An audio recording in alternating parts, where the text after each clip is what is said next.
elicited reactions from several quarters across the polity, whereby you are also part of the conversation. Now we'll highlight these issues, put a spotlight on these issues, critically look into them, of course, with analysts in the studio, and then you, based on the conversation that has been had in the studio, you also will join to be part of the conversation through your phone calls or WhatsApp messages.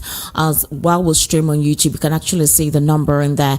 And of course, at some point in the course of the program, I get to call out the phone numbers for you to actually be part of the conversation. Like I said earlier, it's a good day. My name is Esther Nwachukwu. You can follow me on YouTube at Estiq Media. That's ESTIQ MEDIA. ESTIQ MEDIA. You can subscribe in there across the social media platforms. It is actually Esther Nwachukwu on Instagram. That is Esther Nwas, and Esther Nwachukwu on Facebook, and of course on Twitter, or rather X, it is Estiq Media on YouTube. That's Esther Nwachukwu, ESTIQ MEDIA on YouTube. That is basically my profile name right on X. Now, what are we talking about today? We're going to start off with the Director General of the Obi Dati Presidential Campaign Council, Akin Oshuntoku, who revealed, recently that the presidential candidate of the Labour Party couldn't pay party agents during the 2020 elections. Now, you know that during the tribunal, there was a lot of lapses. I think it was later, after the tribunal gave its ruling, when they gave their ruling based on the Labour Party and how they tendered their own petition as to their claims that their mandate was stolen or that they actually won the elections. You know that there were a lot of analysts and legal practitioners who talked about the porosities being witnessed in the petition that was written by the Labour Party. Also, you recall about 18,000 polling units where the Labour Party presidential candidate, as well as other representatives at the tribunal, when questions were asked, why couldn't you, if you say that the RF portal did not do the needful, whereby some of the results were not uploaded, some you couldn't see anything, they were blurry, right? You ought to have had your party agents in some of these polling units. They would have helped. I mean, they would have brought the evidence at the tribunal that this is basically what we witnessed, this is what we saw, as compared to the blurry results that the RF portal was displaying. Well, it is not surprising because there were some in-house conversations as to the fact that the Labour Party couldn't pay some party agents. So some of them left the polling units. Some of them did not send in reports. Some of them had reports but did not tender it. And that was a huge lacuna for the Labour Party. So during the tribunal, these lapses were apparent. There was no evidence to some of the claims which they stated. And so a lot of critics felt that the Labour Party was more social media savvy without having the evidence to prove all that they claimed. So I think this is one of the things Akin Oshuntoku is talking about. He said that Peter Obi or the Labour Party couldn't pay the party agents because they never had the money to do so. And I don't know if that's possible, but we do know that Peter Obi is not someone that will give you money. He doesn't give money like that. I'm certain we all witnessed how the presidential campaigns went. When it came to the Labour Party, for example, as a journalist, right, and you go for any of those press conferences that they called for during the campaign, trust me, if it's the Labour Party that calls for any of these press conferences, they don't share money. Maybe very few places they don't give money. The movement was so intense that nobody minded. So long as it was Peter Obi calling for the press conference, people gathered there and the conversation kicked off, and whatever it is he wanted to say just went viral. The movement was supportive. So you also had individuals, secondary school students contributing wherever it was he went during his campaign. You could see people contribute their own money. There were also lots of WhatsApp groups on X. In fact, the movement was huge. I think it's one of those after Abiola. I think this particular movement was a people's movement because you could see the support coming from the people rather than the party themselves. Well, Akin Oshuntoku is saying that they couldn't pay party agents. It's possible that they couldn't pay because, like I told you, at some point when the Labour Party started resonating, I don't think the party understood some political, strategies that were employed when it comes to things like this. But they couldn't spread their tentacles all around. I think the areas where they couldn't drop money, those were the areas that had issues. And that was why evidence couldn't be brought in during the tribunal. So these are basically what, some of the reports revealed at the time of the tribunal when evidences were being asked for. Well, he said the party had a situation in which people that performed the role of agents and polling agents were not enumerated. So this is what Akin Osintokoh said, and I quote, "I don't know. We are not in a position to pay all our polling agents. That is the truth. We never had the money to do so. We had to narrow it down to where we can. We had a situation in which people that performed the role of agents and polling agents were not enumerated. It was just their initiative to do so in most parts of the country. It is a fact that we couldn't pay many of the agents." Speaking on the claims that the party had money to pay the agents, Osintokoh said, "Well, I don't know where the information that the funds were available came from. Some funds were available, but it was used to offset and didn't go around the country. In any case, for anybody who is a party agent, should that be the concern if you truly love the party you are working for? Unfortunately, the Labour Party platform is a mixed flag." I recall there were some instances, I think during the crux of the elections, precisely in February, or I think 3 or 4 days to the practical presidential elections, we saw some gatherings where, others stipulated that these persons who came out to make some claims at the time were paid to do so. It was more like a propaganda against the Labour Party. But we saw some, videos on social media where some people were complaining that how do the Labour Party think they want to win, or how do they intend to mobilize grassroots participation for the elections if they do not drop money? Money is a motivating factor, which is what we are coming back to stipulate again, that when money is a presiding factor, then how do we know those who are consciously wanting to have a different system of governance? If the method is to influence people's decisions to vote, where nobody thinks that they can actually on their own go vote without having to collect any inducement, then what are we saying? How do we expect the change that is required, that's necessary? I don't know if you get my drift, if you understand where I'm coming from. I mean, that's basically a lot of people are saying that. How do you decipher? How are you able to make the right decision if you're waiting for some, will I say, fillet or amount of money, something very, very little to influence your decision that could be lifelong, or that is actually lifelong, since we have a 4-year for each tenure in this particular, in each dispensation, in this democratic dispensation we practice. So how do you intend to have that kind of governance that you require? All right, I think that's a big question. Well, in regards to that, like I told you, ever since the presidential election of 2023 was concluded on Friday, I think all the governorship elections, or most of the areas where election, would I call it, the judicial matters pertaining elections were not concluded, all of them were sorted out on Friday by the Supreme Court. So now I think most of the political parties are now focusing on 2027. A lot of Nigerians are saying, why is 2027 the focus when at the moment we are having economic lapses? All right, we're having security problems, people can barely eat, there is unemployment, there is inflation. Why are you focusing on 2027? It's still quite far. So why not focus on the now and let people survive for 2027? Unfortunately, that's what it is. Apparently, political parties are thinking of strategizing ahead of 2027.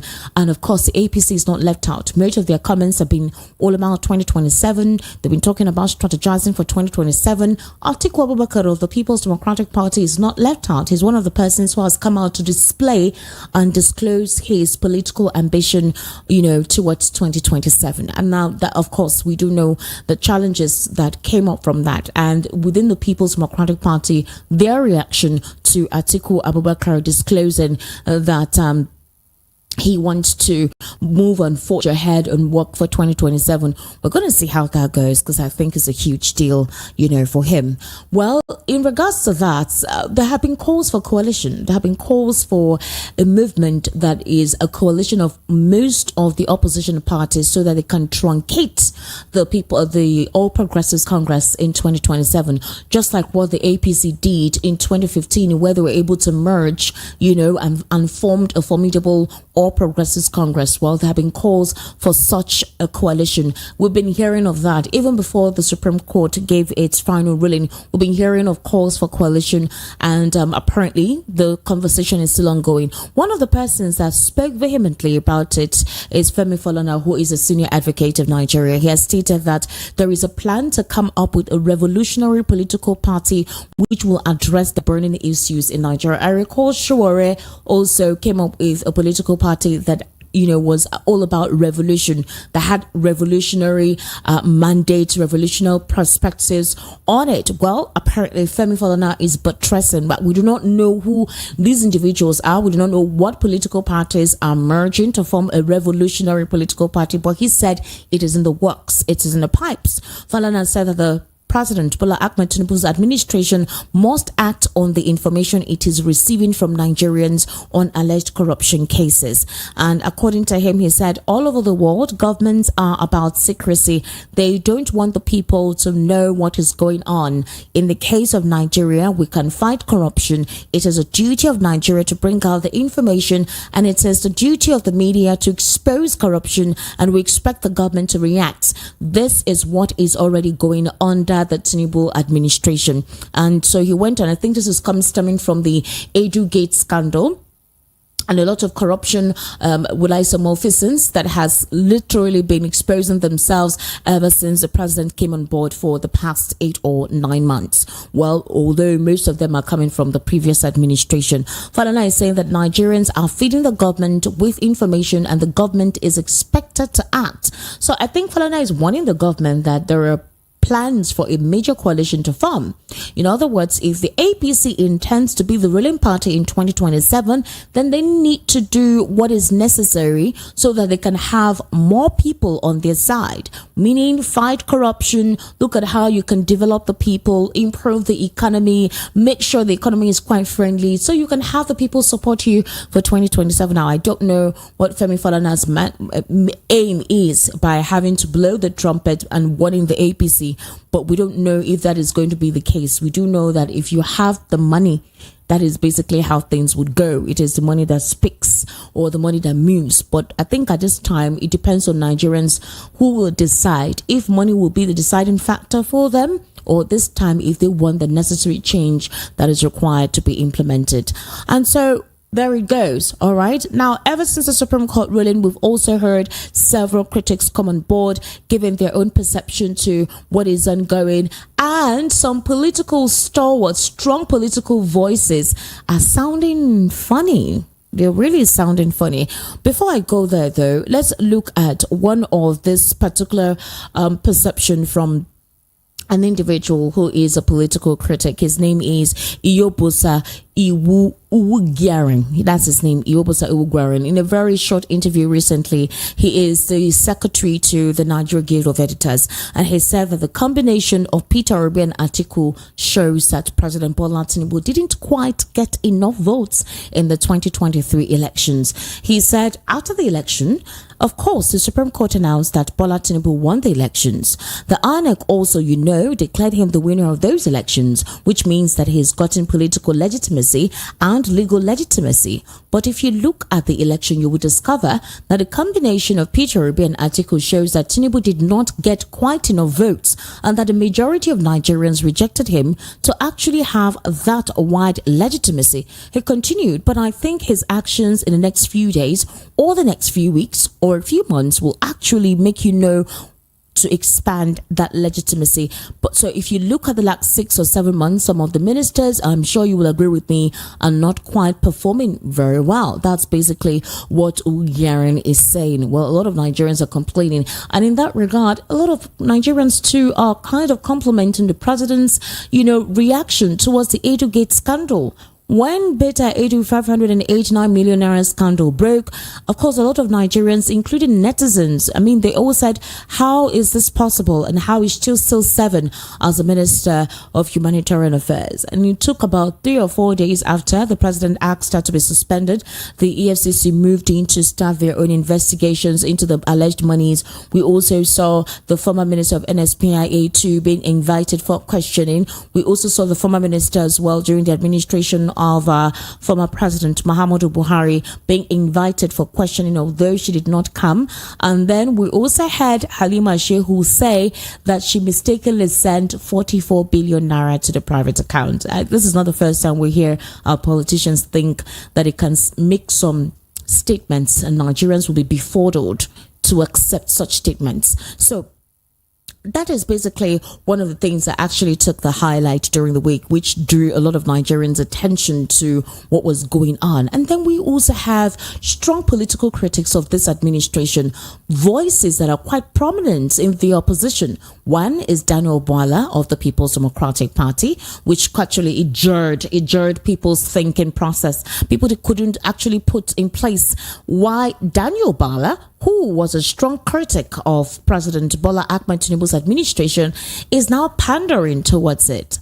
So apparently, he went to visit President Bola Ahmed Tinubu, which I don't think is wrong. I mean, it's the president of the Federal Republic of Nigeria. He says, "Oh, Daniel Bwala, I want to see you. Can you come to my house or can you come to my office? I hear you as a staunch critic. I hear all the recommendations that you give. Is it possible for you to disclose to me one-on-one how I can help, make the country better? You could be one of the persons I would love to advise." And nobody finds it wrong if the president decides that you should come along and visit him. And so he went along to visit. And the first thing he said was to compliment the president on the Edugate scandal. He said what the president was doing was right. But just last week or 2 weeks ago, the same Daniel Bwala said, even if you give President Bola Ahmed Tinubu 30 years, he wouldn't get it right. The same Daniel Bwala talked about the CSU certificate forgery and how the president is illegitimate.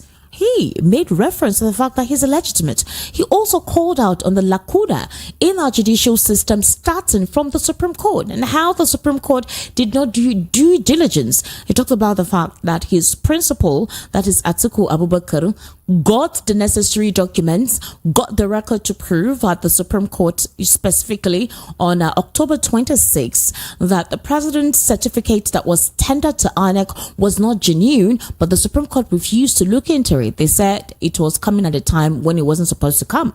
And so he criticized the Supreme Court. And it was surprising when he retracted, or rather said something quite different from the strong critic he has always given to the administration. I say the APC is a political party. So if my leanings or my priorities, actually can reflect that political party, why not? And a lot of analysts, I know I had conversations with analysts right here in the studio on my various news bulletins. They were quite astounded.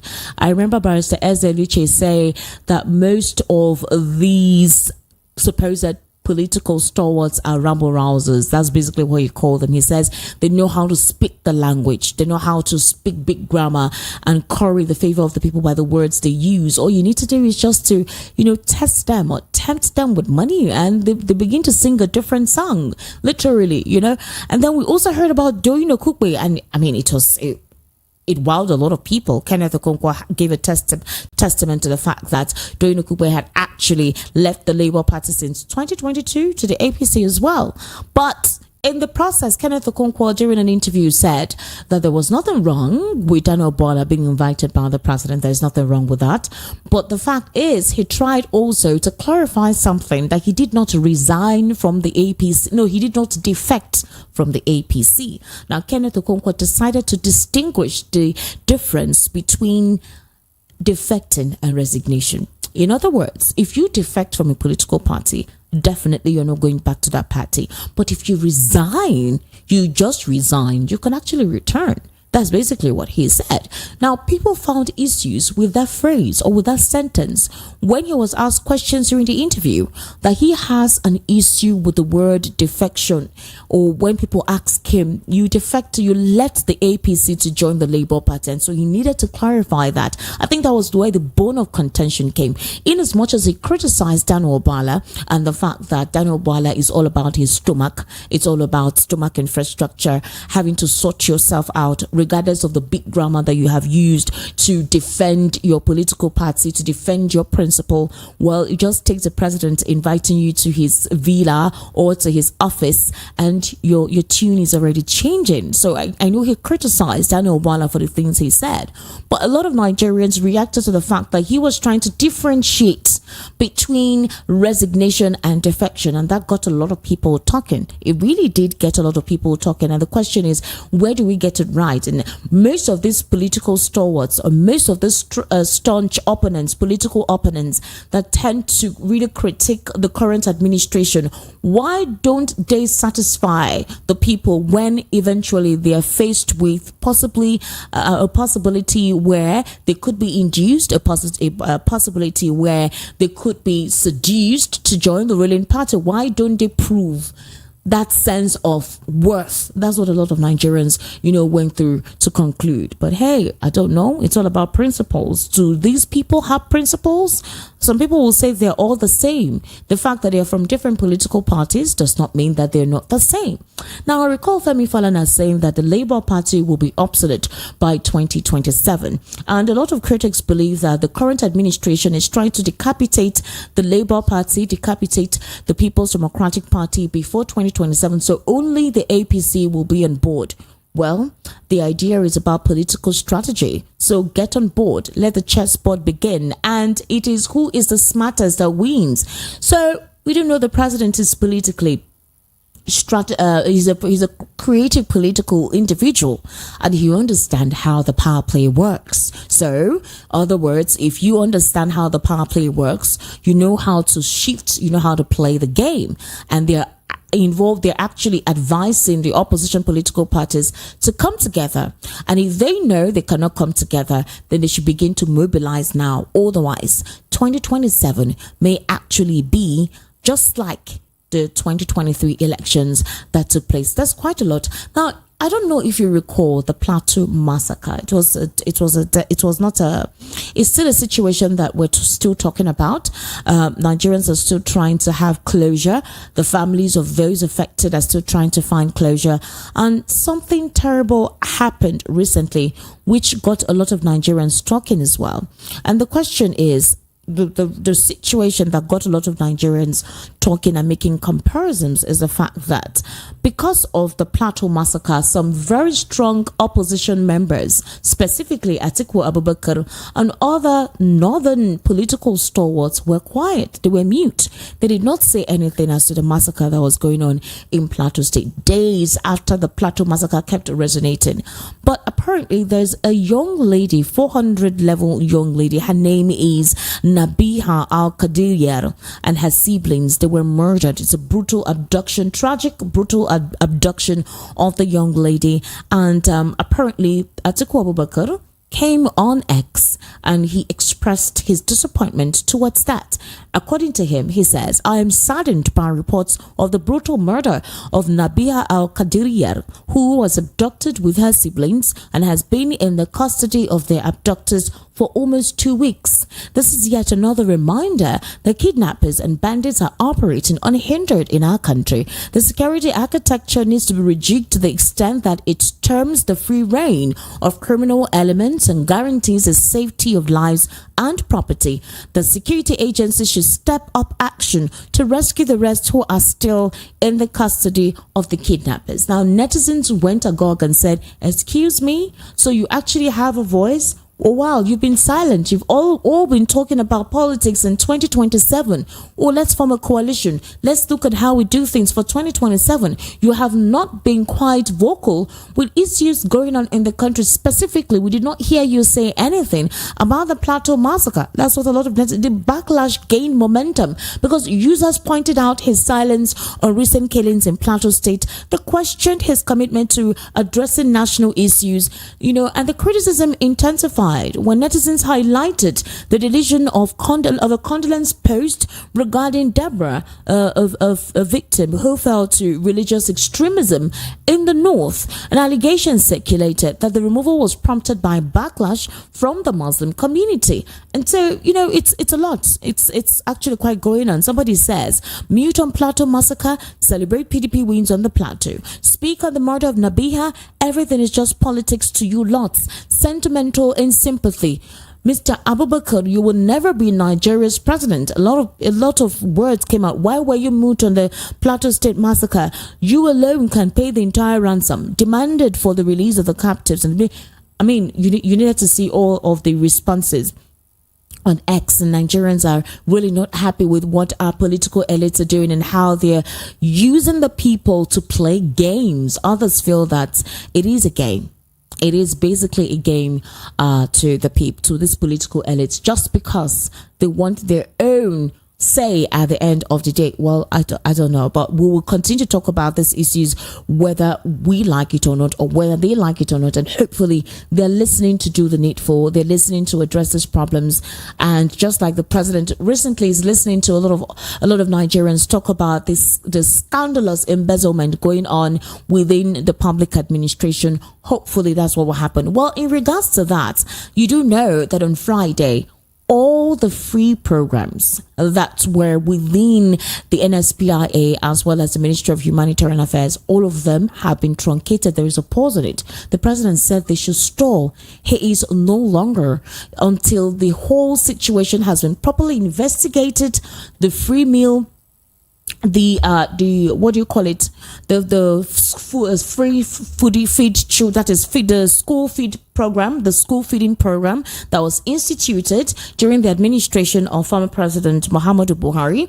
Also, the trader money program or concept, which was also instituted during the Buhari administration, headed by Vice President Yemi Osinbajo. These programs, all of it stopped. This story broke out on Friday, and it took Nigerians, what exactly happened? Why? That's the question. A lot of Nigerians went and said, wow, why would the president do that? Well, the president's claim is the fact that until the investigations are concluded, then for now, anything about the school feeding program, everything should be stopped. Everything should be stopped. Nothing should continue. The Edu scandal, everything should be stopped. Meanwhile, Peter Edu is already saying a lot. I told you that the EFCC invited her for questioning. She was literally grilled, and she is singing as a canary. One of the things she said is, why are you guys making me the sacrificial lamb? When you have a president that also has skeletons in his closets and you guys try to cover up for him. That's one of the things that she actually said. We during the course of the investigation, she has tried to call on God. She has said God is the one that is behind her. God is the one that will sort her out. She is fighting corruption, but there are elements within the polity, elements within the president's cabinet that do not want her to fight corruption. We don't know how you're fighting corruption by sending 589 million naira to a private account. I don't understand how that is you fighting corruption, but that will be quite interesting for us to understand the process. Everyone has a process of fighting corruption, and if that is Beta Edu's way of fighting corruption, then well, we would know basically what that means. And those are the issues that actually took the landscape during the course of the week, that generated quite the conversation across the polity. Nigerians ask questions. Will this administration continue like this? And will this move of the president, will he go deep?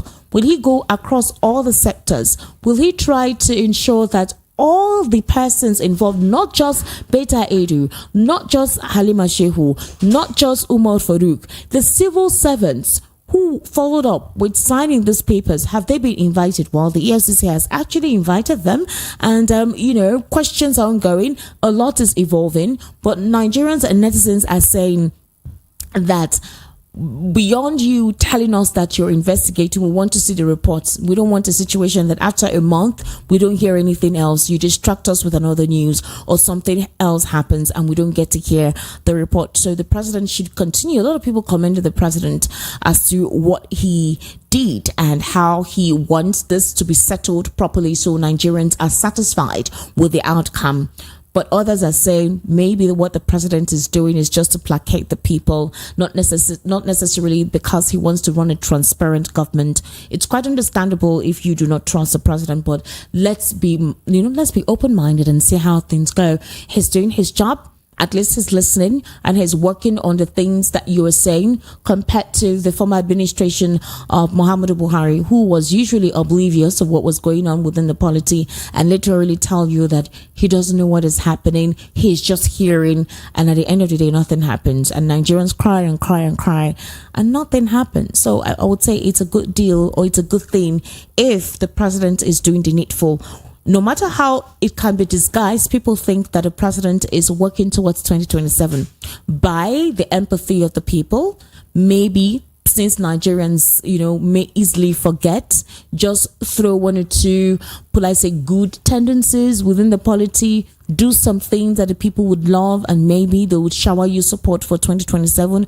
I don't think if that's true, but the president is serious this time around. In fact, some of the ministries and agencies, parastatals, and the portfolios given to these ministers, the president, based on what Ajuri Ngalale said last week, there is a tendency that some ministers will be dropped and new ones will be, given those portfolios. So I think some rejigging is actually going on, because according to the president, he said he's not going to tolerate any lacuna, any nonchalancy or lackadaisical attitude from anyone within his administration. He wants people to work. So most of the parastatals and agencies that were given portfolios and are not performing, since they were given, there is a tendency to see some rejigging in the cabinet, change of appointments, retracting of those portfolios from some of these ministers. Well, let's see if the president will, carry on with that particular situation. It's quite a lot that transpired during the course of the week, like I told you. One of them is also, we do know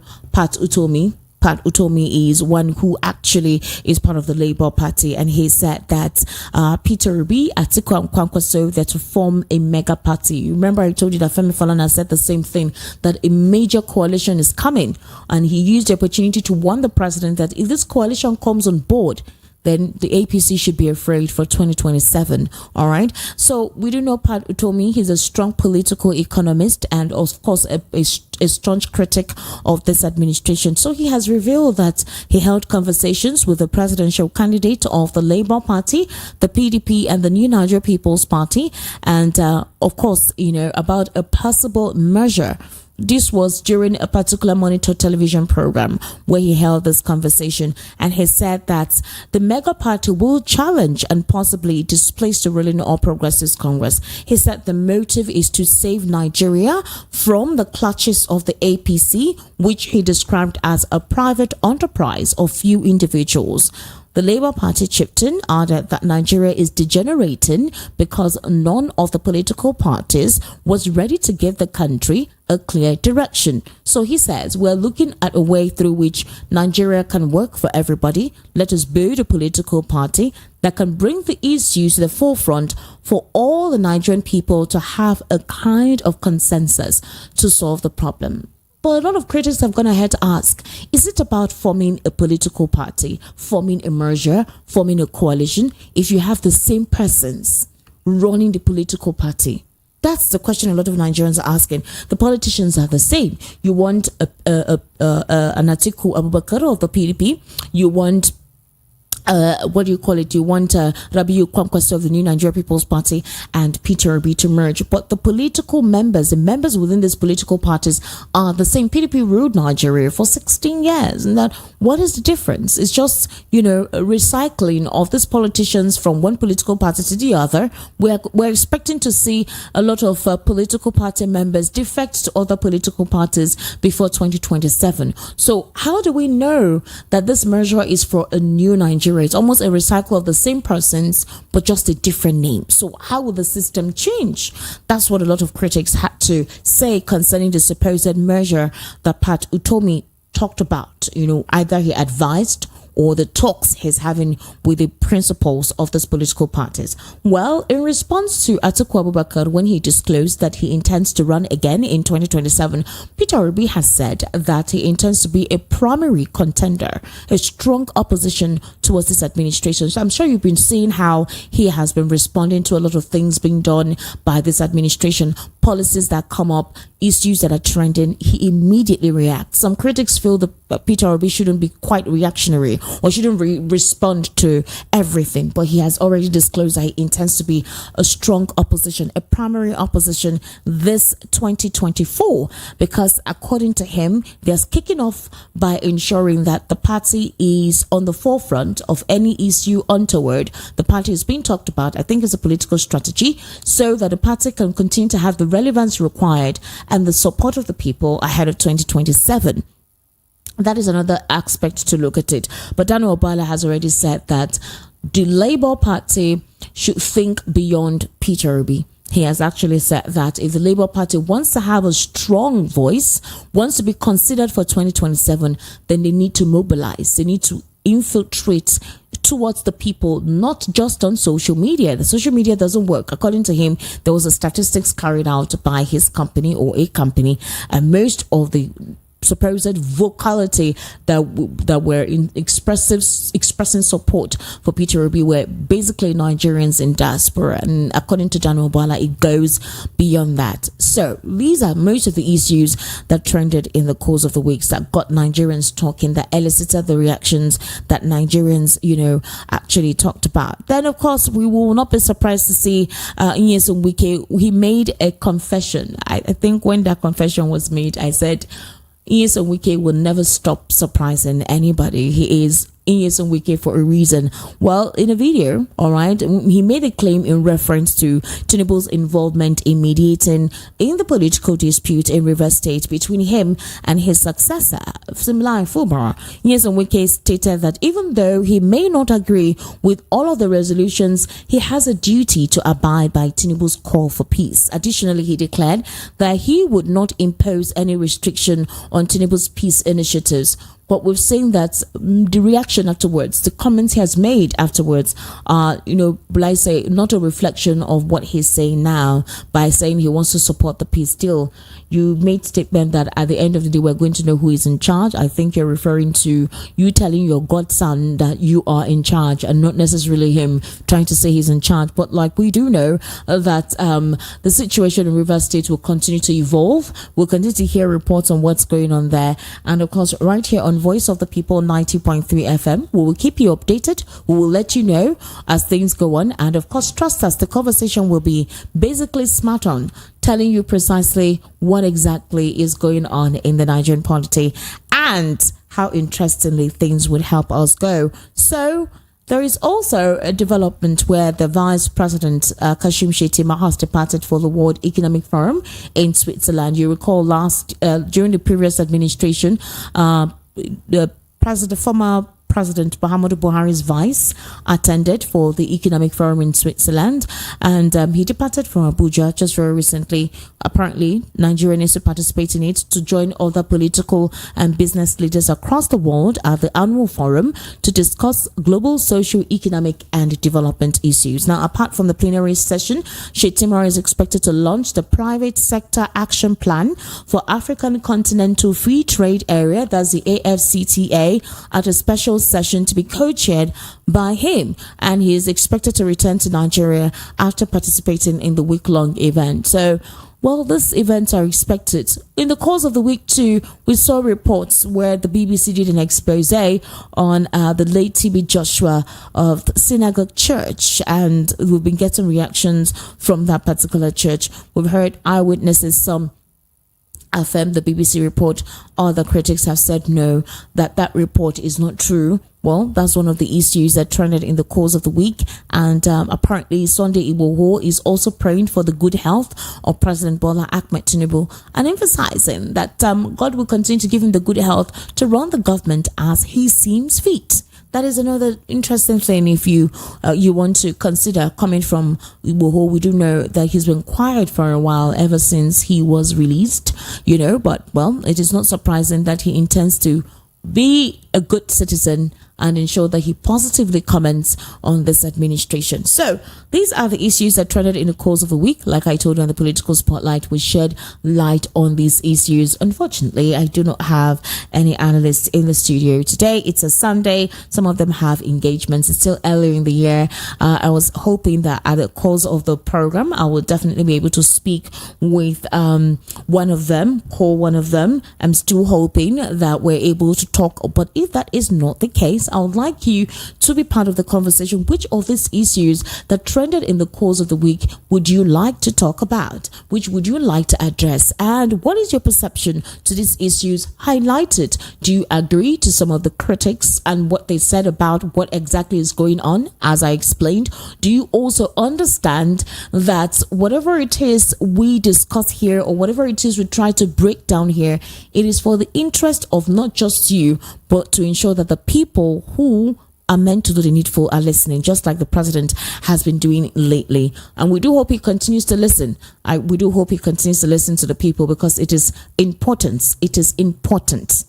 It is important that he continue to listen. Now, a recent development disclosed that Pat Utomi just disclosed that Peter Obi, Rabiu Kwankwaso, and Atiku Abubakar have agreed to form a measure party.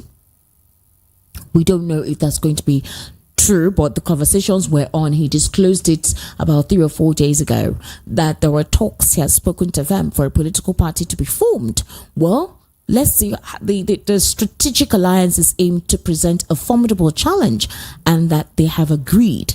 He said he provided insights into the negotiations and strategic discussions that led to the formation of the APC in 2014.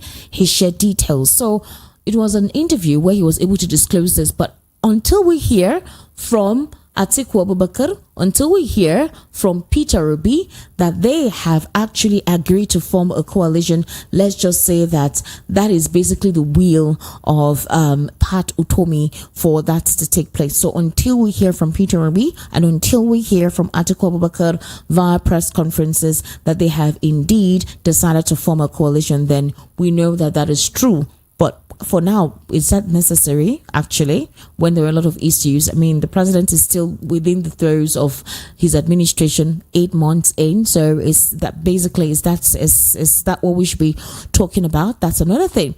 And we're still going back again to Akin Oshuntokun, who claimed that Tinubu used the power propaganda to win the 2023 elections. I'm sure some people would disagree with Akin Oshuntokun because they feel the Labour Party did more of propaganda than the APC. But let's hear what he said.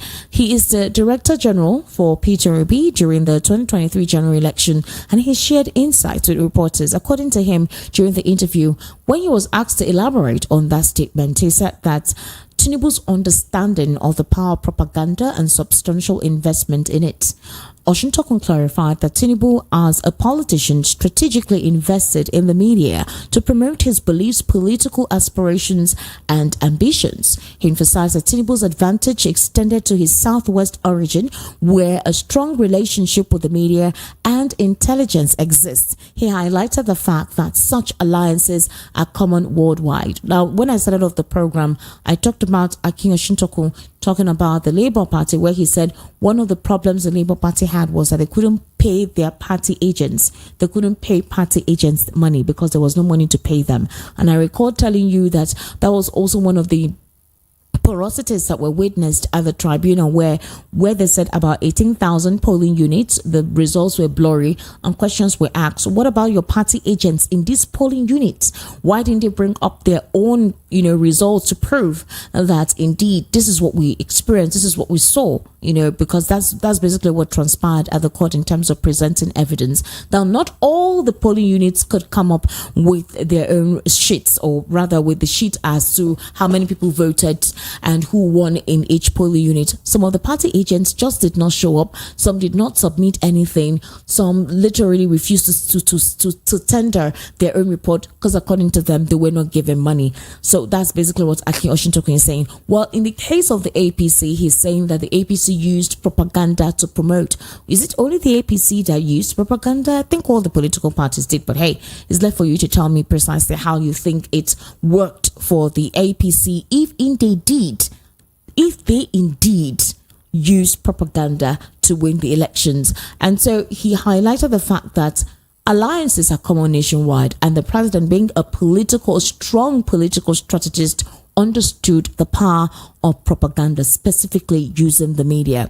And when questioned about the impact on the PDP's performance, he clarified that he wasn't suggesting a negative effect. He pointed out that during the PDP's 1999 to 2015 tenure, they lacked expertise in publicity and propaganda, possibly due to a perception that power alone would not be sufficient. He argued that political success requires cultivating public goodwill and effectively projecting achievements. He made comparisons within the political parties. So the question is, what is your take? What are the effective aspects of this in terms of promoting and building effective governance? There's a lot happening in the country. Let's go on the metro aspect, where in the course of the week we saw a report of a young lady who committed suicide in the bank's restroom, and she dropped the note. She apologized to her parents, and she also used the opportunity to state how hard the economy is, how she tried in every aspect to make it work,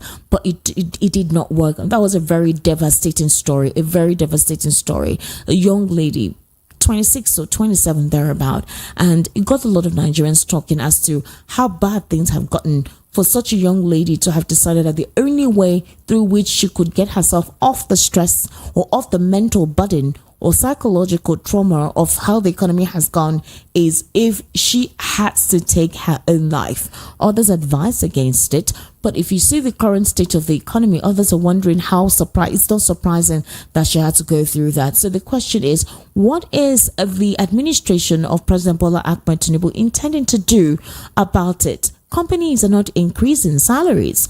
There are a lot of persons who are leaving. Some companies are shutting down. We have seen it. Companies are shutting down. Specifically small SMEs that started off well in 2023, even in 2022. Some of them are closing up. Some fintech companies actually are closing up. They can no longer continue, and they're driving more young persons into the labor market. So how does this administration intend to provide job opportunities for these young people? Also, the environment is not economically friendly. You want to set up a business, all the policies involved, all the process you have to go through is financially consuming, and it doesn't encourage you to actually continue. So how do they intend to make things work? That's the question. How do they intend to make things work? What is the monitoring policy like? How are they going to go about it? What is the effective measure to come disclose to us that this is basically how you intend to go through with some of these things, and how you intend to get a couple of people gainfully employed? All right. What is the mechanism deployed to ensure that we no longer have that porosity in the labor market? These are the questions that arose when that young lady died. The number to call is 0700 903 903 903. That is the number to call, 0700 903 903 903. And the WhatsApp number is 0700 0700 903 9039, 0700 903 9039. That is the WhatsApp number to send your messages to, and the number for you to call is 0700 903 903 903. That is the number to call. All right. So for some of you, if you want to join us on YouTube, it is actually at Voice of the People 90.3 FM. You can actually you can actually subscribe to the channel there. We're streaming live at the moment, and sending your messages and be part of the conversation this evening. That is basically what we're looking into today. Basically, the spotlight that we had to talk about on issues that trended in the course of the week. Hello, good evening to you. Hello. Good evening. Hi. Good evening. Good evening. How are you? The UK. Hello? I'm thinking about. Hello? Hello? All right, we can hear you. The network is very poor. Please do try to call back, okay? Please call back. I want to hear what you had to say on the conversation we're having on today. 0700 903 903 903. That is the number to call. 0700 903 903 903. The WhatsApp number is 0700 903 9039. All right. So I have this message from Dio. Dio from Fagba says, "Evening crew, what do you expect from your cash and carry INEC and judiciary that has turned this country upside down, turning facts into technicalities and also doing eye service for this government? The nightmare is what Nigerians are facing. How will there be peace without justice? As for what happened to Olubunmi Ojo and Beta Edo, it's unfortunate. It's to tell you, when you work for gang of thieves, you'll be labeled also as a thief when caught. They are now the scapegoat. That is why I love Peter Obi and Atiku. He doesn't want to be associated with this government, with their dubious and crooked way. They entered power. The result is the nightmare Nigerians are currently facing today. Like I used to say, blessed are those who do not expect from this government, for they shall not be disappointed. It's a shame the worst of us is really the best of us. Truly, there was a country." Dio from Fagba. Wow, Dio, you're not even expressing hope. Hello? Yes, hello. Yes, hello. Welcome to the Political Spotlight. What's your name? Okay, my name is Amagod. Amagod. Location, please, Amagod. Yes, thank you. What's your location? Where are you calling from? Okay, I'm calling from Agro Palace. All right. Amagod, please go ahead. Yes. My contribution is very simple. The story making around about this girl is quite pathetic. But the truth of the matter is that the government of Bola Ahmed Tinubu really needs to do something to actually encourage SMEs to remain in business. As a matter of fact, I am a director of my own company. All right. So we know what it means to run a company, to run an SME. Without support from the government, there is no way we can continue to run business. So most of the companies living this country shouldn't be a surprise to anyone. It's expected. I think the country really needs somebody who understands. What I've met Tinubu has so many capable hands that can advise him on the right thing to do. Okay, because it's a situation whereby you make money. For instance, most of these companies who are leaving the country, they are leaving simply because you make profit and exchange rate the way you profit. So what do you expect the person to do? What do you expect the person to do? When you make money and the exchange rate takes the profit, what do you expect the person to do? So it's never stop. So it's expected. Okay? First of all, they need to stabilize the exchange rate. That's very, very important. All right. Once the exchange rate is stabilized, even the multinational companies, most of these companies who are leaving the country will not leave. And I think you talked about the bureaucracies involved the bureaucracy involved. For instance, if I'll tell you something, there was a business. I think that was 2 years ago. Okay. I think that was a share butter business. I had an offer from an American company through my friend based there to supply them share butter. Okay. I was supposed to supply that product. But I couldn't supply because when I went to the airport, to this cargo airport to do the calculation of the cost of even the air freight rate, you will discover that even what you get, if you want to export something out of this country, let's say through air shipment, you will discover that cost of shipping it out of the country is almost 2/3 of the price of that commodity. Okay. So you will say that you cannot be competitive. So because of that, I was not able to supply because that was meant to be a 5-year contract. I lost it to one Ghanaian company. And later I went to Ghana to check. And I was surprised to find out that most of these our shareholders is coming from Nigeria. But then because of the economy is structured, the production cost there is cheap. Because the cost of air shipment there is cheap. So in fact, I said, if that contract comes to me again, I cannot do it in Nigeria. For the love of the country, I have to go to Ghana to do it from that place. Wow, that's true. If this country can really work, but I think our leaders really need to do something. Okay. They need to stabilize the economy. They need to make the cost of air shipment cheap. They need to make it.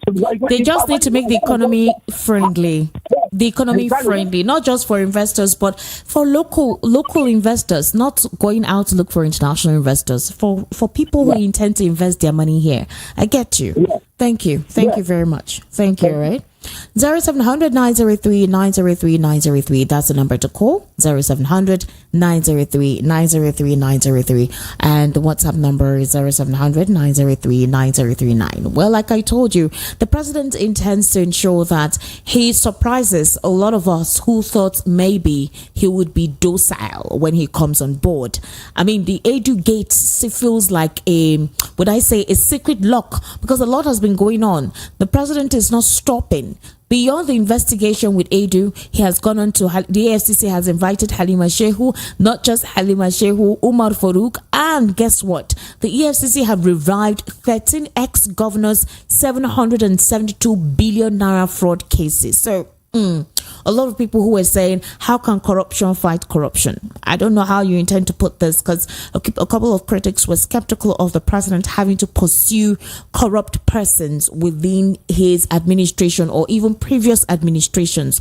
People were kind of certain, they expressed their certainty that the president will not fight corruption. Well, the EFCC has decided to revive fraudulent cases with ex-governors, 13 governors and some ministers, with the amounts involved running into over 853.8 billion naira. However, another 2.2 billion naira was alleged to have gone missing through money laundering, fund diversion, and misappropriation in recent times.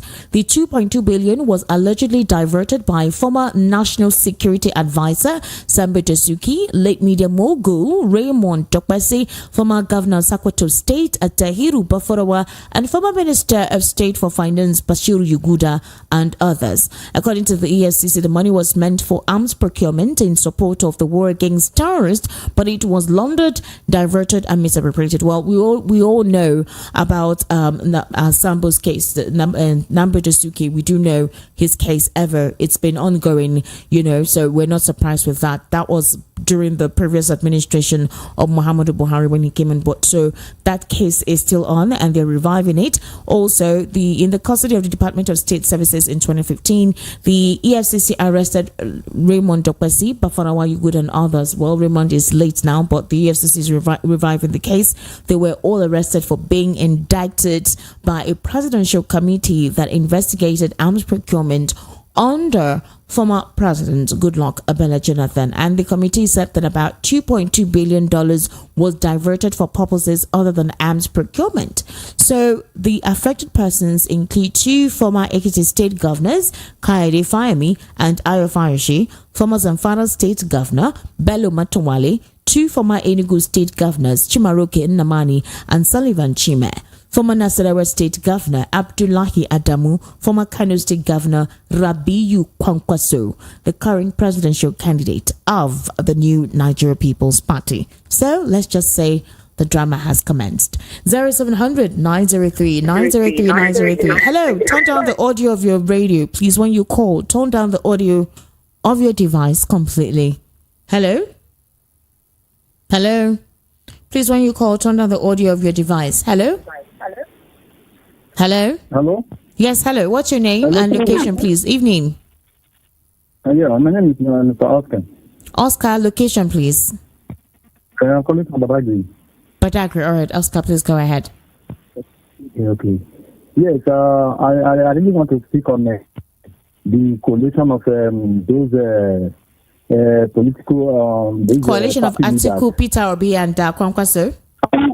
Yes, maybe Pakistani might not be far from the truth. Okay. The only thing I understand is that when they are doing the measures and the coalition, you should also remember to mobilize the foot soldier along with them. Okay. They can't be there. They should remember, have that one behind their mind, that the foot soldiers, they are the one that will help them to promote that their measures and coalition. Okay. The foot soldiers are the ones that will work it out. And we talk of propaganda, press propaganda, media propaganda. Yes. That the man that reports that information, yes, he was correct. Okay. Because when you look at the press propaganda in Nigeria, it gives information. They are getting to inform, entertain, and educate. When you inform people, people are well informed. They follow the information, and at the same time, they are being overwhelmed and be carried away. That is their line of direction. You see, this side of the divide, the West, and especially our current president, we know how to invest on such a media propaganda. Media propaganda is not to invest on it. That is what the politicians need.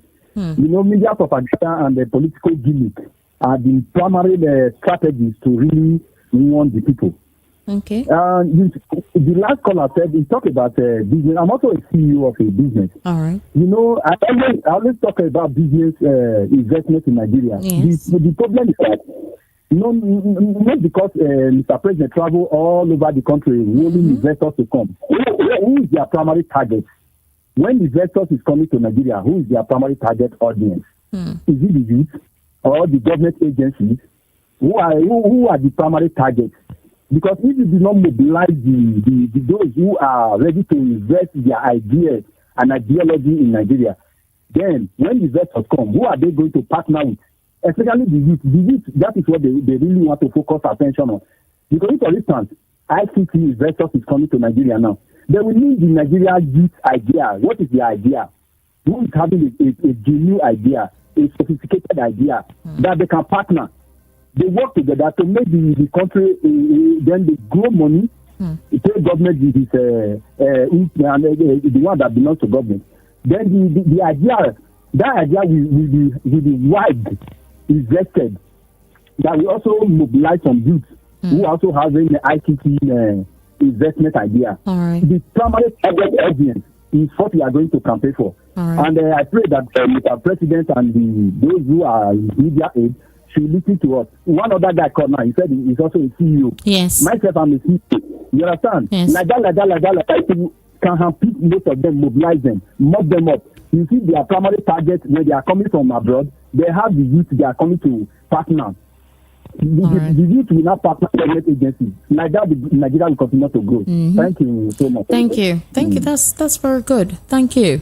0700 903 903 903. That's the number to call. 0700 903 903 903. And the WhatsApp number is 0700 903 9039. 0700 903 9039. I have a message from Simisola from Isolo. Good evening, Esther. The weight of evidence from CTC from INEC is far more than party agent copies, and Labour Party had their situation room. So INEC, judiciary, and the caucus of the sitting president worked to hijack the 2023 elections, and that has gone down in history. Daniel Bwala does not deserve the media attention. Please kindly get the management to restore VOP airing on Radio Garden app for ease of enjoying your programs. Okay, thank you, Simisola. I would remind the management of that. Okay, good evening, Esther. As for Daniel Bwala, loyalty for his government na cash and carry, objection na much worry. Everybody get agenda with their mercenary underprides. It's unfortunate that this government wants to draw everyone to itself. As for me and many brilliant minds, we will not join these gangsters. Instead of being with, we will decide to stand for the truth and never compromise. No matter the vote buying, Akbar intimidation, cash and carry, INEC and judiciary. It's a shame the worst of us is ruling the best of us. Again, Dio from Faba. All right, Dio. Thank you for your message. All right. Okay, speaking on something related to what Dio said, Babangida said something, former military dictator. He says that the alleged one-party system for 2027 by this current administration cannot be good. All right. He stressed the incompatibility of dictatorship with civil society. He cited Nigerians' historical resistance to such governance.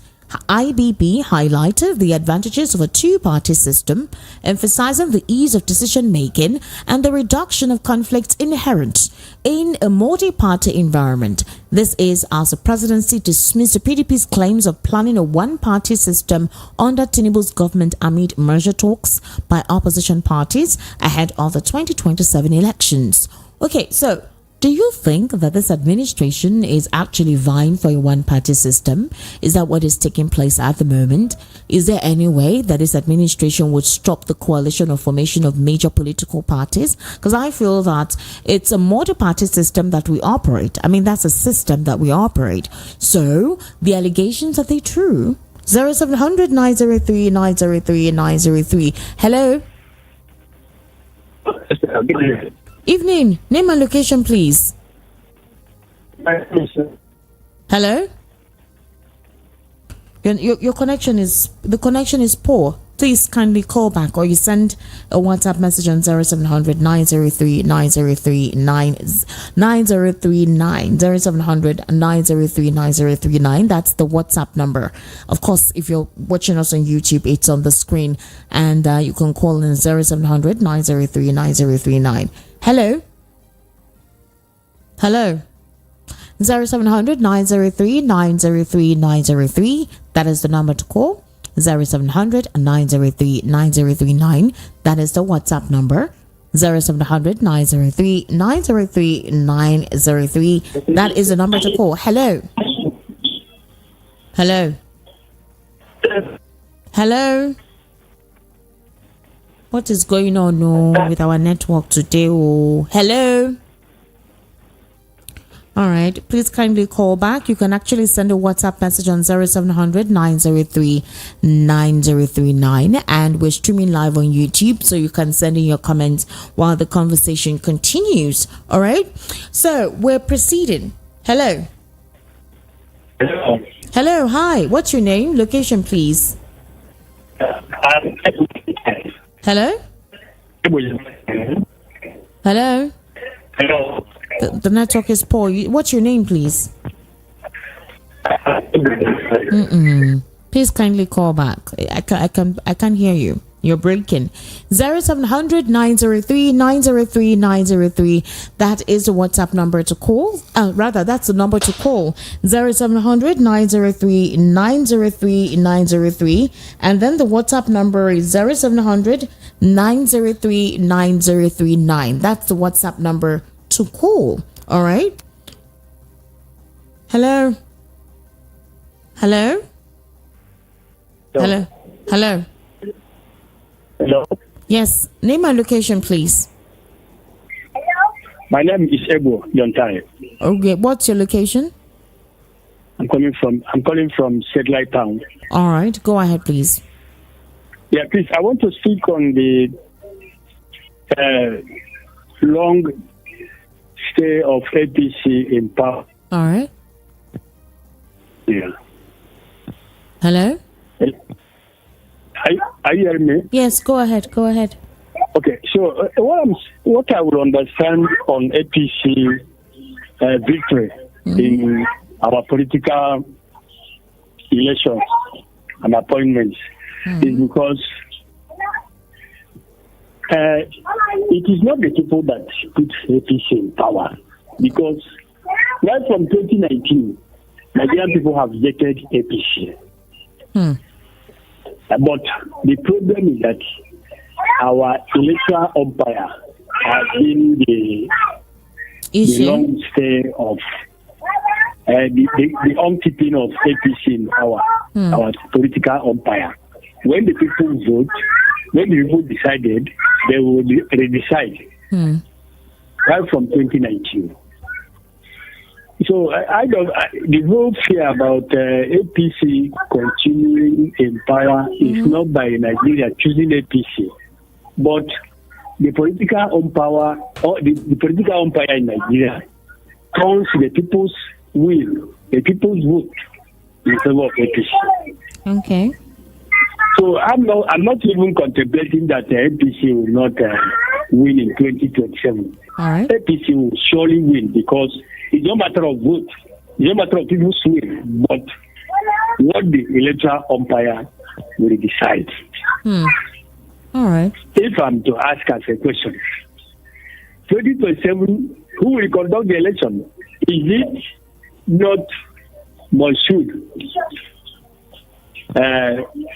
Will it not be Moshood Yakubu? Okay. 0700 we lost that connection. 0700 903 903 903. That's the number to call. Please, when you call, you have about 2 minutes so we can accept other calls. We will like more engagement in the conversation. And please call the number 0700 903 903 903. Not the WhatsApp number. The WhatsApp number is for you to send WhatsApp messages, not for you to call. Maybe Nigerians in diaspora can actually call the WhatsApp number. Hello? Yeah, Hello. good evening. Evening. How are you? Name and location, please. Yes, I'll speak for Idomo. You're what? Yes, Dumu, Frederick Salami. I'm speaking from Idomo. Okay, go ahead. That when they said this fake. It's a fake news, fake rumor. What is fake rumor? All over. Yes, that BBC. I have a testimony there. You are which TVC? Where? I mean the BBC. APC. BBC reports. Oh, okay, the synagogue church. Yes, the synagogue church of foundation. Okay, you said is that a rumor? There's a rumor that are not true. But I have a testimony to give you to tell the whole world now. Which I'm a partaker of the testimony. No. It's not you for you to give a testimony. It's not a church. Just let us know what you think about the reports done by the BBC. Do you believe it's true or not? That's all. It's not true. It's not true. I know when my wife says I have fibroids, they pray for her, the fibroid has gone. They poisoned me when I buried my mother, the same thing. Okay. I still have colleagues, many things there. It's not that they say fake miracle, this and that. They are lying. Nigeria is a place of, not a place, they are all liars, all those Nigerian people. Nigerian people, they forge all those fake rumors and videos. Thank you. All right, thank you. 0700 903 903 903. I think he's reacting to the BBC report on the Synagogue Church of All Nations, the allegations that were, made by the report based on some investigation that was carried out. Well, I think he's one of the beneficiaries from the miracles performed by the late TB Joshua, and he is saying that that report is false and it's untrue. All right. So, hello. Hello, good evening. 0700 903 903 903. That's the number to call. Hello. Please, when you call, turn down the audio of your radio. It distorts when I hear myself or I hear the feedback. Hello. Good evening. Evening, name and location, please. Yeah, I'm from Mushin. You're from Mushin? You're calling from Mushin? Yeah. All right, go ahead. I want to speak on the girl that killed herself on the bank. Okay, yes, go ahead, please. So what I want to say is maybe the situation of the woman might be more extremely, but the only thing I would have advised in case of other people that are hearing this should, contact their spiritual directors in such a situation. So it's not to kill themselves, because if they kill themselves, it has become a sin if those who are worshiping God or those who are worshiping other gods, they will understand. It's the only thing they will do. The only thing advice from also you people should give many people advice so that they will not be able to do such a thing. Killing themselves or leaving their family might not be the situation or might not be the best way. All right. Okay. So Thank you. Thank you very much. 0700 903 903 903. That's the number to call. And the WhatsApp number is 0700 903 9039 0700 903 9039. That's the WhatsApp number. And the number to call is 0700 903 903 903. There's quite a lot going on, right, that we need to talk about, that we have actually mentioned when I introduced the program. Quite a lot that transpired in the week. Basically, what took center stage was the Edu Gate and all those that were linked to the alleged transfer of money to a private account, and Nigerians' reaction so far, the president's response, and the president's reaction afterwards. Hello. Hello, good evening. Evening, name and location, please. Francis Samado. Justice. Francis Samado. Francis. Okay, go ahead, Francis. Yeah. In terms of hardship, observation there is that I think it's the president to open some of the borders for full stop defection. Okay. So that to reduce the prices of some foods in the market and they reduce the hardship, because what we are facing today now is too much. Okay. But some of all these are being caused by we in Nigeria. Some of all these hardships in terms of food stuff and all that. Okay. I think the opening of border will reduce the hardship.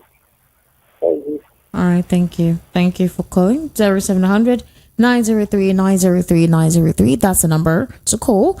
And the number to send your WhatsApp messages is 0700 903 9039.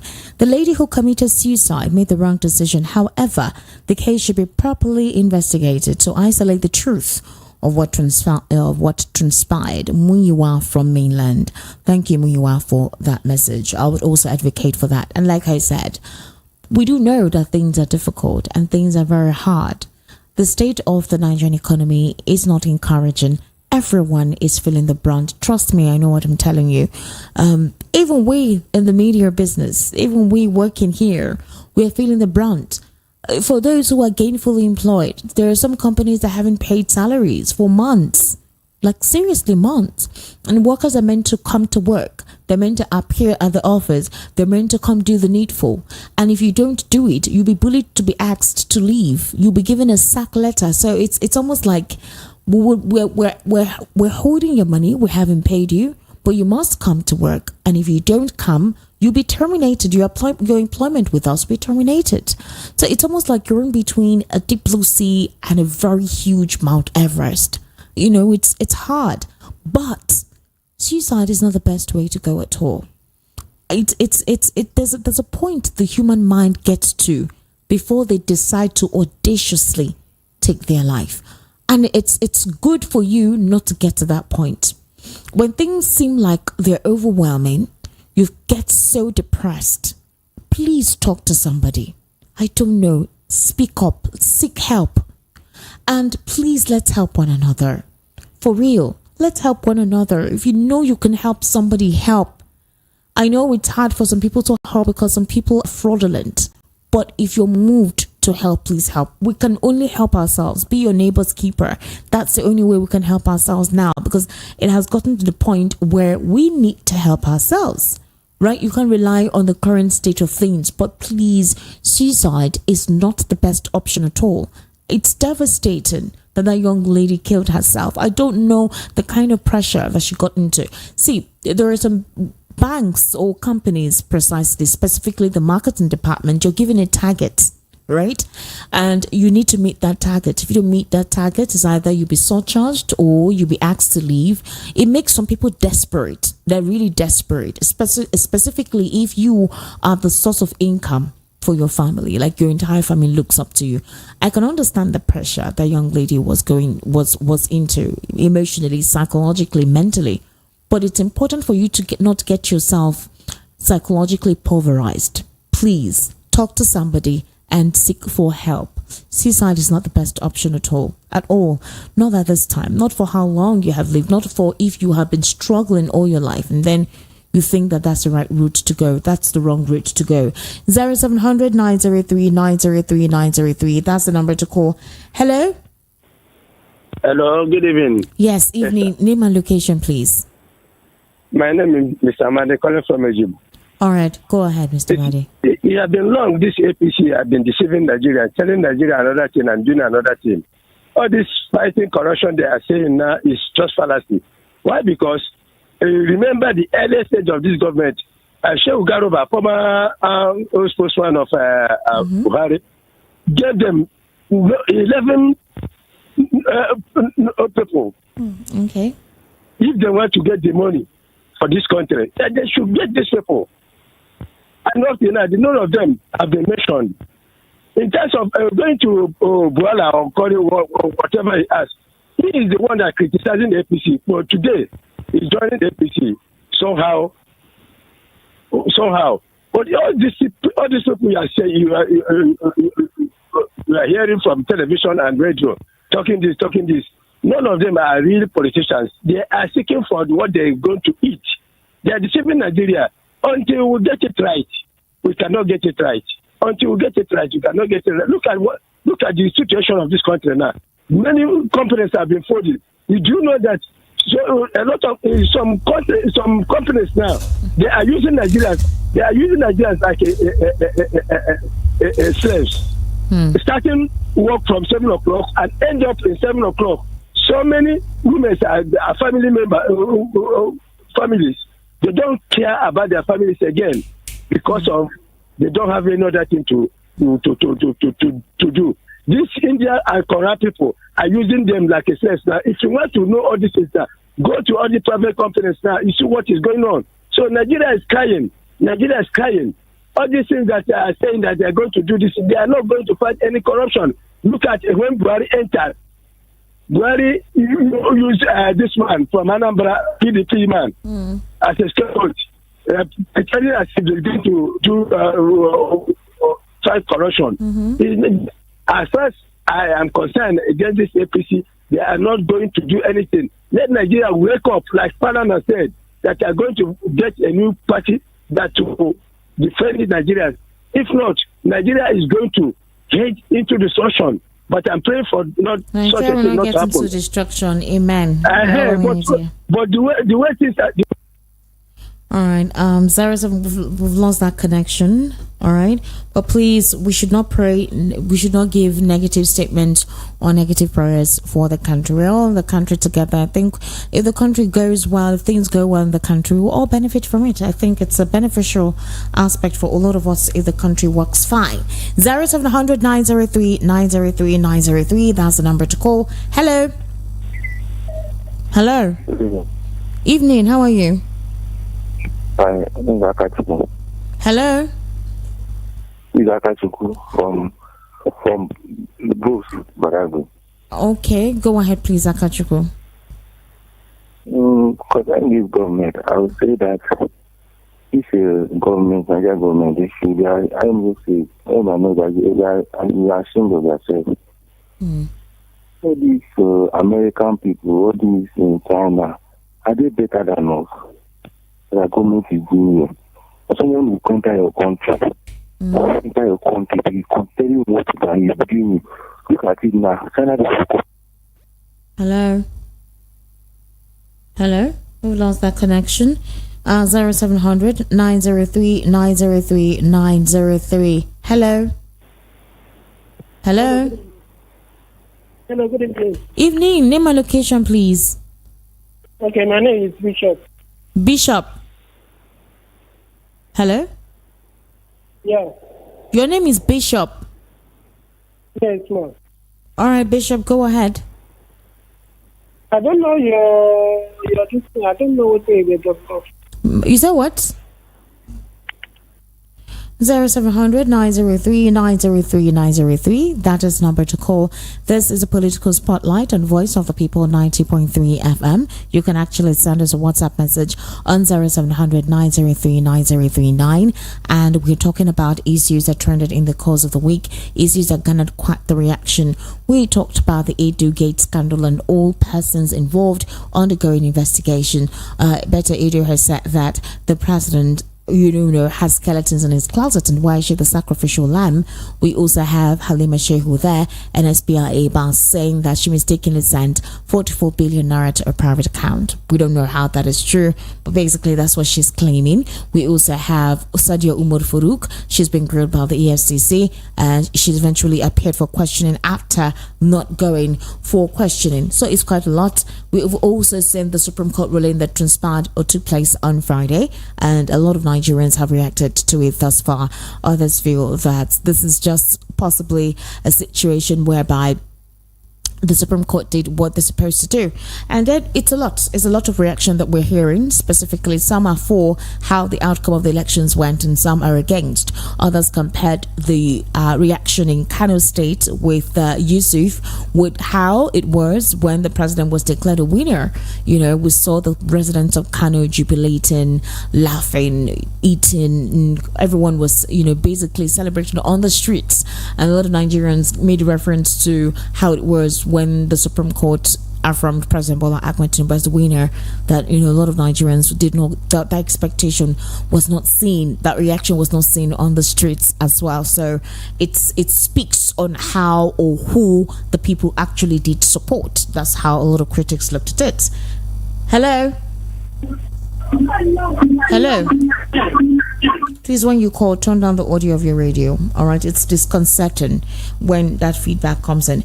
0700 903 903 903. That's the number to call. Hello.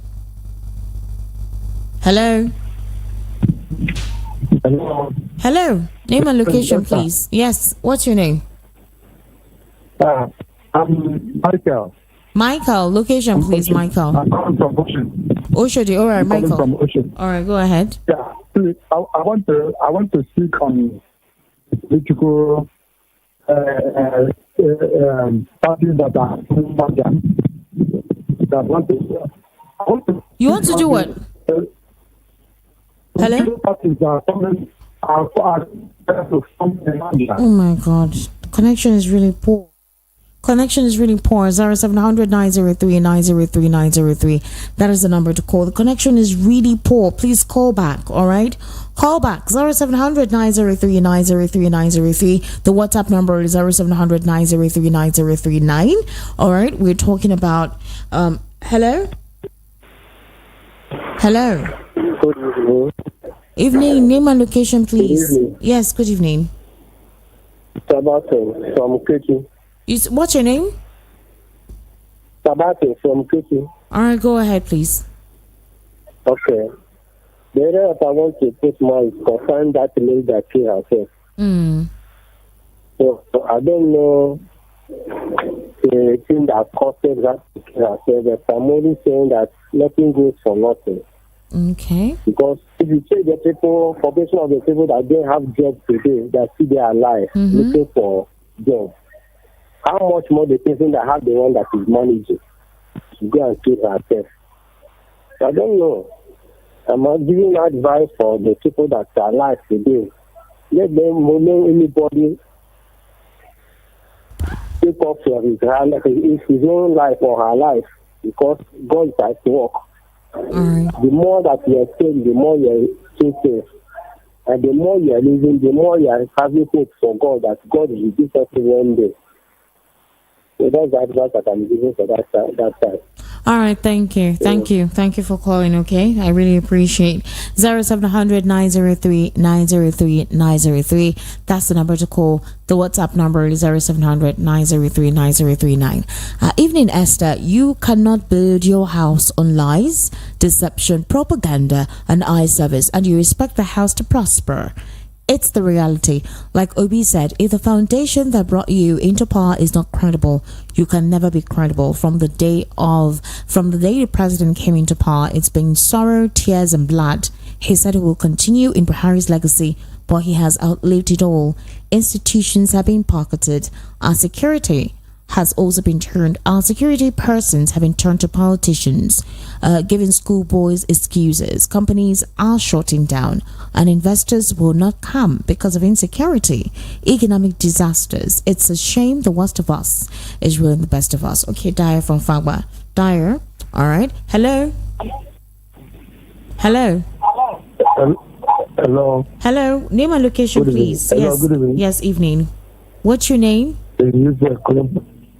Is this calling from Okinawa? Okay, Israel from Okinawa. Please go ahead. Okay, I want to talk on the woman that committed suicide. Okay. From the way I'm seeing it, nothing goes for nothing. This woman, prepared and came to work and maybe she has reached something and went into the toilet to die. In the process of being in the toilet, struggling for death, some people must have known that something is happening inside that thing. But since it is meeting the premises of that bank, inside the staff business. So some people must know. So that's where I'm going to, lay my own emphasis on. Nothing goes for nothing, but some people supposed to be questioned. Okay. Yeah, that is what I say about it. All right. Thank you. All right. 0700 903 903 903. That is the number to call, and the WhatsApp number is 0700 903 9039. 0700 903 9039. That's the WhatsApp number. The number to call is 0700 903 903 903. Hello. Hello. Hello. Good evening, ma. Evening. How are you? Good evening, ma. My name is Mr. Kingsley. I'm calling from Napoli. All right, Mr. Kingsley, please go ahead. Before I proceed, please, there's an emergency on Aswani, that Star Road. I just left there now. Okay. From Abu reports, they are robbing some people there now. At Please, Aswani? That's after, if you are going. Hello? Oh wow, we lost that connection. Please, if you're along Aswani, if that's your route, you need to be careful. Somebody just called to say that persons are being robbed. So if you know you intend to go along that route, I don't know, change your location or stay a little bit where you are. That is considered safe. Wait a little bit before you pass that route. Somebody just called to say that there's a robbery movement ongoing by some hoodlums, and that they're stealing from people. Possibly there's traffic there. So if Aswani is your route at the moment, I would implore you or caution you to be careful while you apply that route. Be security conscious, be very watchful. It's something else. Hello. Yes, evening. How are you? Name and location, please. My name is Tony. I'm calling from. Your name is. Please, when you call, turn down the audio of your radio. I don't know why you want to listen to yourself while you call. Esther, we live in a new Nigeria, and these visionless and corrupt politicians know it. Whatever they are doing now is anything but national development. Muyiwa from mainland. Thank you, Muyiwa. Evening, Esther. If they do free and fair elections without vote buying, Agbero intimidation, without INEC and police conspiracy, also without cash and carry judiciary, APC will not win one state. Considering the way Nigeria suffered under Buhari and Emefiele. All right, Dio Fagba. Dio, thank you. Wow, Dio, you really dominated the WhatsApp space today. 0700 903 903 903. That is the number to call. Hello. Hello. Good evening. Yes, evening. Name and location, please. Yeah, from Suleren. Okay. Pastor Joe. Pastor Joe. Yes. I am going from this the publication or the listing of the BBC, the report from the BBC concerning the synagogue. Yes. You see, British is BBC and BBC is Britain. These people have not been good to Nigeria. But you see, since the inception, they are the problem this country is having. This BBC. I never see anything good in them. Even right from the onset, when they took all our antiquity to the place and all the money they carried out from this nation, till this very moment, they are still being bad to this country. There is nothing good they want to show as being our colonizer, our masters, or what we call them. So colonial masters concerning this nation, yes. You don't take it for this thing. They are not good for the country. Thank you. Thank you. 0700 903 903 903. That is the number to call. 0700 903 903 903, and the WhatsApp number is 0700 903 9039. We'll soon be wrapping up the political spotlight today. You didn't write your name, and Esther, well done. I'm enjoying your program. Thank you so much. I sincerely do appreciate that. Send your messages, all right? 0700 903 9039. That's a WhatsApp number, and the number to call is 0700 903 903 903. Nigerian Justice laments that the president did not win elections. Some retired justices have complained as to how the Supreme Court justices gave their judgment. I specifically recall that just this recent election, the one in Kano, talked about how the lower court said that 165,000 votes was what invalidated the win of Governor Yusuf of the New Nigeria People's Party. And when the Supreme Court came on board, they said that it was just the dates. So long as an INEC official was there, that definitely means that the 165,000 ballot papers were officially signed and seen, and so the lower court shouldn't have ruled against NNPP. So they actually want the lower court to do the needful. These are one of the cases when you look at it. Others feel that the Supreme Court rulings on Friday were basically just to ensure that there was no breakdown of law and order, because already Kano, the schools had been shut, teachers were asked not to go to school, students were asked not to go to school, banks were also shut down, the streets were deserted, people couldn't move about because no one knew what the outcome of the ruling would be and what would transpire afterwards. Well, thank God that the ruling went in the people's favor, and so that's basically it. So the question is, the president has been affirmed by the Supreme Court that he has won. So isn't he doing what he's supposed to do? I mean, you can hear all the update concerning the Edugate scandal, even the school feeding program by the Humanitarian Affairs Ministry and the NSPIA, the school feeding program, the trader money program, all the programs that were within that ministry have been asked to be suspended. So we can say that the president is actually actively doing something. What's your take? All right. So we need to wrap up the program now. It's practically 8:24. The political spotlight, a repeat broadcast, will take place tomorrow, and tomorrow I think by 1 o'clock. So if you were not part of the conversation, you can join the conversation tomorrow. We'd like to hear what you had to say. We actually like to see your comments. Esther, please let's know how we can show love to the staff of VOP, especially you, for giving amplification to the voice of the people. Where you are, thank you so much. Just continue to listen to us. I think that's what's important. Listen to us. We'd like to know what you think. We'd like to hear your recommendations on these issues that we talk about. All right? We'd love that. Hello. Repeat. Hello. Hello. Hello. We'd like to hear this person calling. Hello. Hello. Hi. Hello. Can you hear me? Yes. Finally, I can hear you now. What's your name, please? My name is Remy. Or Remy. I'm calling you from North London. Okay. Yeah. Okay. Tottenham, precisely. Oregon. Yeah. You see, thanks for doing a fantastic show on a Sunday evening. Thank you. Now, you see, people can say whatever they want to say. Okay. About what Labour Party didn't do well and all of that. I don't really care much about all this ranting, but one thing we must understand as a people, Daniel Bwala,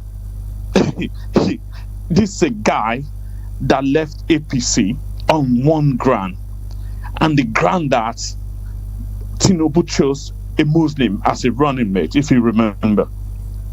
That was his primary reason for leaving. And later on, El-Rufai came out to say the agenda they set has been achieved, and the agenda was about allowing Islamic domination. Of course, in my reasonable head, I believe that was not the belief of every Muslim in Nigeria, so to say. But the point we need to establish here now, further down, they said the media, Tinubu used the media very well. Of course, I know the media were influenced. I mean, media outlets were influenced to distort news, and most of the times when people come out to tell us that people are turning to social media, and I tell them, you guys in the traditional media settings, you betray the ethics of your job. Really? That's why people go a lot of times. You do. Well, maybe you don't. Maybe your station don't. Many media outlets out there, because the certificate scandal, the revelation that came to the open that Tinubu forged certificates, most of your colleagues were quiet about it. Most of your colleagues felt it was normal. They said it was normal. That move on. They said we should move on. However, the point I need to sell to people, I need to remind people of, is that when now the economy is falling, economy is falling, the country is going upside down. Look, people that couldn't present logical arguments for an election, he ran away because he had nothing to offer. And that is why. Hello? Oh wow, we've lost that connection. We're already wrapping up anyways. That was quite a passionate reaction. Thank you for participating, honestly, but we've run out of time. Time is fast spent. We need to wrap up this conversation for the next program coming up. I would implore you to join the conversation tomorrow at 1 p.m. if you were not part of the conversation this evening, and you can actually send messages right on to tell us what you think on the conversation that was had today, or all the topics that we looked through. For those of you who sent messages and called, thank you so much. Specifically, Diafaba, you really did a great job commenting today. And for all of you who love the program, continue to let us know what you think about our polity. The idea is to ensure that we continue to resonate this issue, so those in government do the needful. That's the only way they can hear our voices. That's the only way they can understand the voice of the people, and they're able to amplify. We use this medium to amplify the needs of the people. I think that's what is very essential. My name is Esther Machiku. Follow me on YouTube at Estic Media. That's ESTIQMEDIA for very interesting political content right on there. And of course on Instagram it's Esther Onwas, on Facebook Esther Machiku, and on X Estic Media on YouTube. On X is Estic Media on YouTube. Have yourself a wonderful evening, and bye for now.